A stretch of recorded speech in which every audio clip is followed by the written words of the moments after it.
आणि निवडणूक संचालन समितीची बैठक पूर्ण झाली आहे। या बैठकीमध्ये प्रत्येक विधानसभेमध्ये 50,000 भारतीय जनता पार्टीचे प्राथमिक सदस्य बनवण्याचा निर्णय आम्ही घेतला। राज्यामध्ये 1.5 कोटी प्राथमिक सदस्य या ठिकाणी आम्ही नोंदवतो आहे। पुढच्या महिन्याभरामध्ये 1.5 कोटी सदस्य संख्या असलेली भारतीय जनता पार्टी महाराष्ट्रात असणार आहे। प्रत्येक विधानसभेमध्ये 500 सक्रिय कार्यकर्ते, सक्रिय नेते आम्ही करतो आहे आणि येणाऱ्या पुढच्या स्थानिक स्वराज्य संस्थांमध्ये आम्ही या ठिकाणी येणाऱ्या निवडणुकीमध्ये आम्ही आजपासून तयारी सुरू केली आहे। भारतीय जनता पार्टी ही मजबूतीने स्थानिक स्वराज्य संस्था निवडणुकीमध्ये पुढे जाणार आहे आणि म्हणून आज आम्ही या बैठकीच्या माध्यमातून 1.5 कोटी भारतीय जनता पार्टीचे सदस्य बनवण्याचा निर्णय झाला। आमचे जिल्हाध्यक्ष, आमचे प्रदेश पदाधिकारी आणि आमची निवडणूक संचालन समिती आजपासून या कामाला लागलेली आहे। आज भारतीय जनता पार्टी की चुनाव समिति जिलाध्यक्ष की बैठक पूरी हुई। इस बैठक में महाराष्ट्र में 1.5 करोड़ सदस्य संख्या प्राइमरी मेंबर्स हम करने जा रहे हैं। हम घर घर जाएंगे और जिन्होंने हमें वोट दिया है, महायुति को वोट दिया है, हम सब घर में जाकर 1.5 करोड़ परिवारों को हमारा सदस्य बनाएंगे। भारतीय जनता पार्टी इस महाराष्ट्र की सबसे बड़ी पार्टी 1.5 करोड़ मेंबरशिप वाली पार्टी होगी। हम हर विधानसभा में 50,000 प्राथमिक सदस्य हम बनाएंगे। साथ साथ में हर विधानसभा में 500 नए सक्रिय मेंबर हम बनाएंगे। जो लीडर्स है हमारे पार्टी के, हर विधानसभा में 500 लीडर्स है, उनको हम सक्रिय बनाएंगे। निश्चित रूप से आने वाले स्थानिक स्वराज्य संस्थाओं के चुनाव में जो स्थानिक संस्था है, इकाई है, महानगर पालिका है, जिला पंचायत है, नगर पालिका है, ये चुनाव में भी इस महाराष्ट्र को हम अच्छे से हमारे कार्यकर्ता जीतेंगे। हमारे सभी इकाइयों में हमारे लोग वहाँ पर अच्छा काम करेंगे। हमारी सरकार आने के बाद निश्चित रूप से पूरे सरकार की योजनाएं, केंद्र सरकार, मोदी सरकार, महाराष्ट्र सरकार की डबल इंजन सरकार की योजनाएं हम स्थानिक स्वराज्य संस्था के माध्यम से जनता तक लेके जाने के लिए काम करने का हमने एजेंडा बनाया है। आज जिस तरीके से महायुति की बैठक कब होगी, जो आगे की महापालिकाएं हैं उसके लिए किस तरीके से फिर से तैयार होना है, उनको चार्ज करना है, लेकिन अभी महाराष्ट्र में जो विधायक दल का नेता होगा उस पर भी सस्पेंस कायम है। देखिए, हमने तो पार्टी ने तैयारी चालू कर दी है। 1.5 करोड़ सदस्य संख्या होने वाली पार्टी और हर विधानसभा में 500 सक्रिय सदस्य बनेंगे और हम लोगों ने स्थानिक इकाई चुनाव की भी तैयारी चालू कर दी है। आने वाले महानगर पालिका में, जिला पंचायत में, नगर पालिका में हम लोगों ने हमारे सारे नेताओं को जिस प्रकार से हमें मैंडेट मिला है, उस मैंडेट के आधार पर हम निश्चित रूप से अच्छे से चुनाव लड़ेंगे और स्थानिक इकाइयों में भी महाविकास आघाड़ी को हद्दपार करेंगे। महाविकास आघाड़ी का कहीं भी मेयर नहीं बन सकता है। महाविकास आघाड़ी का कहीं भी जिला पंचायत में और नगर पालिका में वो चुनकर नहीं आएंगे, क्योंकि उनकी पार्टी किंचित छोटी हो गई है। उन्होंने जिस प्रकार से झूठा कहा है महाराष्ट्र को, महाराष्ट्र ने झूठे को भगाया है, सच्चाई को साथ दिया है और मुझे लगता है आने वाले इकाइयों में भी हमारी बहुत बड़ी जीत होगी और हम लोग पूरी ताकत से जीतेंगे। उद्धव ठाकरे असे म्हटलेत की जरी देवेंद्र फडणवीस सीएम बनणार असले तरी तुम्ही 20 आमदार त्यांना पुरून उभा। उद्धव ठाकरे यांनी यापूर्वीही देवेंद्र फडणवीसांना ललकारलाय। नागपुरात येऊन देवेंद्र फडणवीसांची जमानत जप्त करू अशी सभा घेतली। देवेंद्र फडणवीसजी 40,000 मतांनी निवडून आले। त्यांनी मागच्या 5 वर्षात देवेंद्रजींना जेव्हा जेव्हा ललकार दिली, देवेंद्रजी सूर्यासारखे वर आले आणि आता तर त्यांनी जे म्हटलं आहे आपल्या आमदारांना, जर देवेंद्रजी सोबत जास्त ललकारले, देवेंद्रजी सोबत जास्तच त्या ठिकाणी आणीबाणी करायचा प्रयत्न केला, त्यांना ललकाराचा प्रयत्न केला, तर उद्धव ठाकरेंचे फक्त 2 शिल्लक राहतील, बाकी 18 गायब होतील. खरं तर त्यांच्याकडेही जे आमदार आहेत ते देवेंद्र फडणवीसावर प्रेम करणारे आहे. जर देवेंद्र फडणवीसांना चॅलेंज केलं उद्धव ठाकरेंनी, त्यांच्याकडले 18 पडून जातील.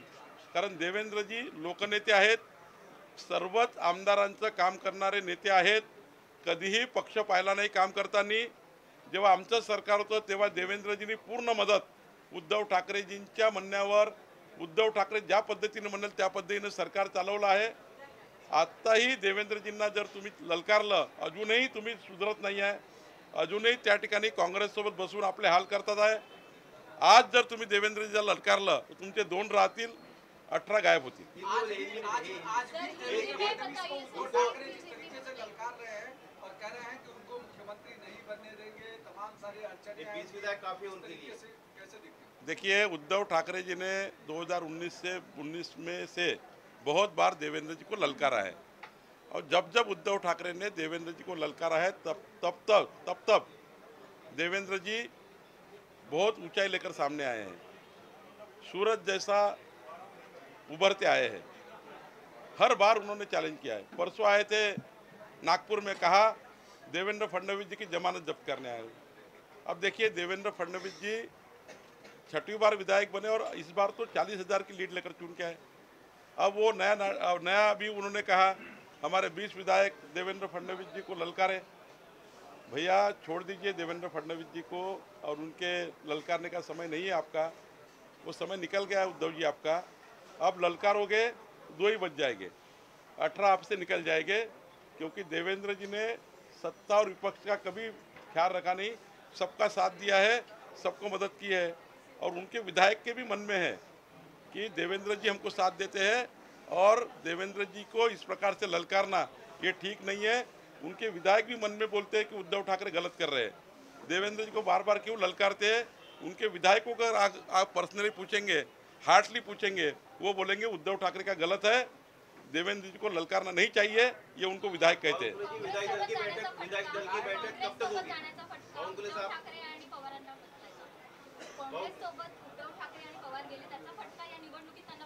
उद्धव ठाकरेजींना सर्वात जो फटका, मोठा फटका 2024ला बसलेला आहे. लोकसभेतही त्यांना याचा मोठा फटका बसला होता, पण ते सुधारले नाही. त्यांनी पुन्हा या ठिकाणी आपली पार्टी संपवून टाकली. कधी काळी भारतीय जनता पार्टीसोबत असलेली महायुतीची, उद्धव ठाकरेच्या आमची युती ज्या पद्धतीने या महाराष्ट्रामध्ये 165 वर आम्ही गेलो, आज उद्धव ठाकरेंचे हाल झाले आहेत. आणि उद्धव ठाकरे अजून काँग्रेससोबत राहिले तर 2 आमदाराची पार्टी होईल. त्यांना महाराष्ट्रात कुणीही त्या ठिकाणी उभं करणार नाही. हिंदू हृदय सम्राट बाळासाहेब ठाकरे यांचे विचार उद्धव ठाकरेंनी सोडलेले आहे. त्यांनी आपली पार्टी ही शरद पवारजीच्या दावणीला बांधली, काँग्रेसच्या दावणीला बांधली. काँग्रेसचे हाल फार वाईट आहेत, त्यापेक्षाही वाईट हाल उद्धव ठाकरेचे झालेले आहेत. उद्धवजींनी आत्ताही जर विचार केला नाही तर उद्धवजींची पार्टी 2 आमदाराची होईल.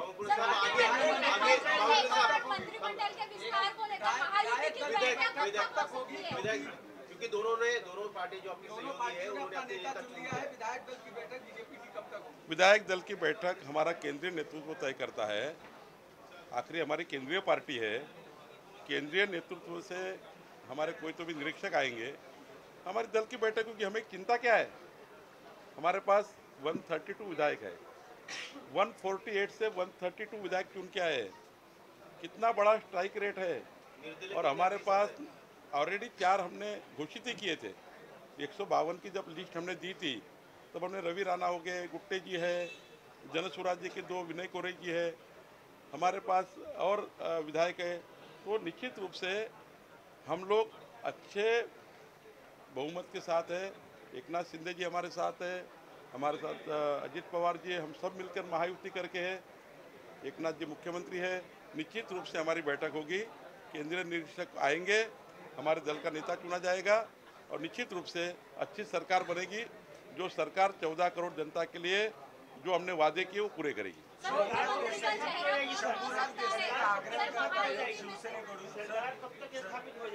देखिए, मैं आपको बार बार कह रहा हूँ, हमारा केंद्रीय नेतृत्व है, माननीय मोदी जी है, हमारे अमित जी है, नड्डा जी है, केंद्रीय नेतृत्व हमारे 3 नेता महाराष्ट्र के बैठकर निर्णय करेंगे। क्या जल्दबाजी है?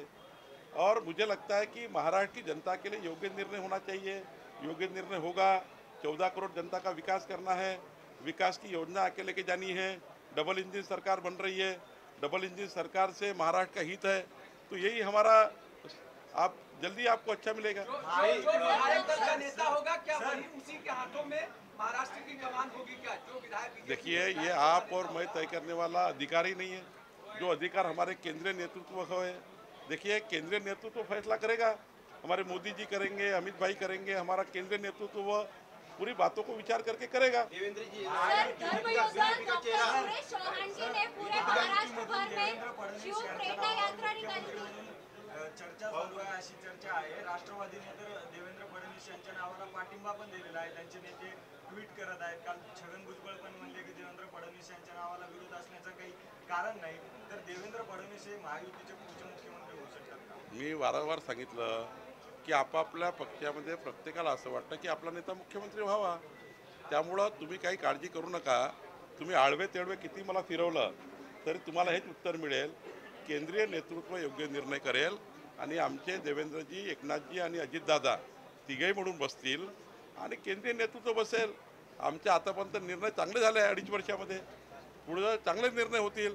शेवटी आपल्याला काय करायचं आहे तर 14 कोटी जनतेचा विकास करायचा आहे। त्यामुळं मला असं वाटतं की यामध्ये आता वेळेवाकडेपणाचे प्रश्न न विचारता एकच सांगतो आहे की महायुती योग्य निर्णय करेल, केंद्रीय नेतृत्व योग्य निर्णय करेल, 14 कोटी जनतेचा विचार करून निर्णय करेल असं मला वाटतं। महाराष्ट्र बीजेपी मुख्यमंत्री पद वाटण्यासाठी तयार आहे। महाराष्ट्र बीजेपीचे आपले जे लीडर आहे किंवा नेता आहे, असं म्हणता येतं की 2 वर्ष 1 वर्ष त्यासाठी आपण मीडियाच्या सूत्रानं तयार केलेली बातमी आहे। मी त्याच्यामध्ये काही पडत नाही।